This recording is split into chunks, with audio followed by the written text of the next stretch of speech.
யாருமே எதிர்பார்க்காத அளவுக்கு மித்ரா இப்போ ஹாஸ்டல் வார்டன்கிட்டையும் ஆனந்திக்கிட்டையும் வசமாக சிக்க போகிறாங்க. அது மட்டும் இல்லாமல் அடுத்து ஆனந்தி எடுக்க போகிற முடிவு தான் கதையோட அடுத்த கட்ட திருப்பமாக இருக்கும் அப்படின்னு தான் எதிர்பார்க்கப்படுது. இதை தொடர்ந்து சிங்கப்பெண்ணை சீரியலில் இன்னைக்கு என்ன நடக்க போகுது அப்படிங்கிறத பற்றி தான் இந்த வீடியோவில் பார்க்க போகிறோம். வாங்க வீடியோக்குள்ளே போகலாம். ஏற்கனவே அன்பும் ஆனந்தியும் பல பிரச்சனையில் இருந்துகிட்டு இருக்கிறத தொடர்ந்து இப்போ புதுசாக ஒரு பிரச்சனையாக துளசி வந்திருக்காங்க. அதை தொடர்ந்து துளசி அன்புக்காக சாப்பாடு செஞ்சு எடுத்துகிட்டு கொடுத்துருப்பாங்க.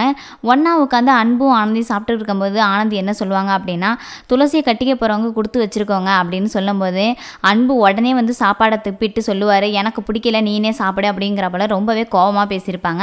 இதை தொடர்ந்து துளசி ஆனந்திக்காக கிஃப்ட்டும் வாங்கி வச்சுருப்பாங்க. பார்சலில் பொட்டு, கிளிப்பு, அப்புறம் மருதாணி அப்படிங்கிற நிறைய பொருளையும் வாங்கி வச்சுருப்பாங்க. இதை பார்த்தோன்னே துளசி நல்ல ஒரு பொண்ணாக தான் இருப்பா அப்படின்னு சொல்லிட்டு அன்புக்கும் பொருத்தமாக இருப்பா, கண்டிப்பாக அன்பும் துளசியும் கல்யாணம் பண்ணிக்கணும் அப்படிங்கிறப்பல மனசுக்குள்ளே யோசிச்சுக்கிட்டு இருப்பாங்க.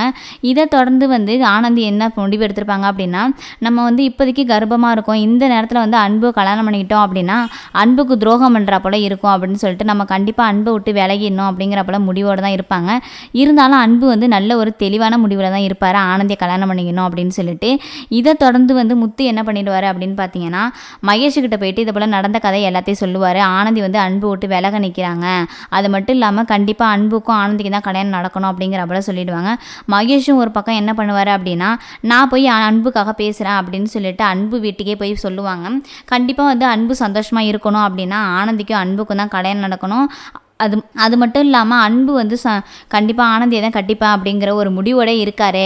அதனால் ரெண்டு பேரையும் பிரிக்காதீங்க அப்படின்னு சொல்லிட்டு துளசிக்கும் அன்புக்கும் கல்யாணம் பண்ணி வைக்காதீங்க அப்படின்னு சொல்லி மகேஷ் ரொம்பவே அன்புக்கும் ஆனந்திக்கும் சப்போர்ட் பண்ணி பேசுவார். இதை தொடர்ந்து துளசியோட அப்பா என்ன சொல்லுவாங்க அப்படின்னா, கண்டிப்பாக நல்லதே நடக்கும் அப்படிங்கிறப்போல ஆனந்திக்கு சப்போர்ட் பண்ணுவார். இருந்தாலும் துளசியோட அம்மா என்ன சொல்லுவாங்கன்னா, வேணாம் தம்பி, இதுக்கப்புறம் எதுவும் சொல்லாதீங்க, என் மாப்பிள்ளைக்கும் அதாவது அன்புக்கும் என் பொண்ணுக்கும் தான் கல்யாணம் நடக்கும், ரெண்டு பேரும் தான் ஒன்றா சேருவாங்க அப்படிங்கிறப்போல ரொம்பவே தீர்மானமான ஒரு முடிவோடு எடுத்திருக்காங்க அப்படின்னு தான் சொல்லணும். இது ஒரு பக்கம் இருந்தாலும் கூட யாருமே எதிர்பார்க்காத அளவுக்கு மித்ரா என்ன பண்ணிடுவாங்க அப்படின்னா, ரூம் க்ளீன் பண்ணும்போது அவங்க வச்சுருந்த ஒரு பெரிய ஒரு ஆதாரமாக இருக்கிற ப்ரூஃபான ஒரு பென்ட்ரைவை குப்பையோடு சேர்த்து கூட்டிடுவாங்க. இந்த குப்பையில் யார் போட்டது அப்படின்னு பார்த்தீங்கன்னா அவங்க ஃப்ரெண்ட்ஸ் தான் போட்டிருப்பாங்க. இருந்தாலும் இது தெரிஞ்ச மித்ரா என்ன பண்ணுவாங்க அப்படின்னா, பென்ட்ரைவ் கண்டிப்பாக கிடைக்கணும், அது மட்டும் இல்லாமல் இதுதான் ஆனந்தியோட கர்ப்பத்துக்கு யார் காரணம் அப்படிங்கிற ஒரு மிகப்பெரிய ஆதாரம், இது மட்டும் யார் கைக்கு கிடைக்கக்கூடாது அப்படின்னு சொல்லிட்டு ஒரு தெளிவாக என்ன பண்ணுவாங்க அப்படின்னா, அவங்க ஃப்ரெண்ட்ஸோடு சேர்ந்து தேடிக்கிட்டு இருக்கும்போது அந்த நேரத்தில் கரெக்டாக என்ன பண்ணுவாங்க அப்படின்னா, வார்டனும் வந்துருவாங்க. மேலே இருந்து ஆனந்தி பார்த்துக்கிட்டு இருப்பாங்க.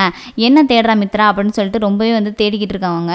இது கண்டிப்பாக இந்த பென்ட்ரைவ் வார்டன் கைக்கு போகும் அப்படின்னு தான் எதிர்பார்க்கப்படுது. ஏன் அப்படின்னா, அடுத்த கட்ட கதைகளமாக மித்ராட்ட இருக்கிற பென்ட்ரைவ் கண்டிப்பாக ஆனந்தி கையில் கிடைச்சிரும். அது மட்டும் இல்லாமல் ஆனந்தி கைக்கு அந்த பென்ட்ரைவ் போயிட்டு அப்படின்னா தன்னோட கர்ப்பத்துக்கு மகேஷ் தான் காரணம் அப்படிங்கிற உண்மையும் ஆனந்திக்கு தெரிய வந்துடும்.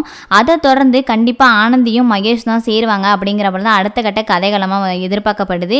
இதை தொடர்ந்து வெயிட் பண்ணி தான் பார்க்கணும் ஆனந்தி என்ன முடிவு எடுக்க போகிறாங்க அப்படின்னு சொல்லி. இதை பற்றின கருத்துக்களை உங்கள் கமெண்ட் பாக்ஸில் சொல்லிடுங்க. அது மட்டும் இல்லாமல் மேலும் சில சீரியல் அப்டேட்டுகள் உங்களுக்கு வேணும் அப்படின்னா நம்ம பெரிய திரை சேனலை மறக்காமல் லைக் அண்ட் ஷேர் பண்ணுங்கள், சப்ஸ்கிரைபும் பண்ணிவிடுங்க.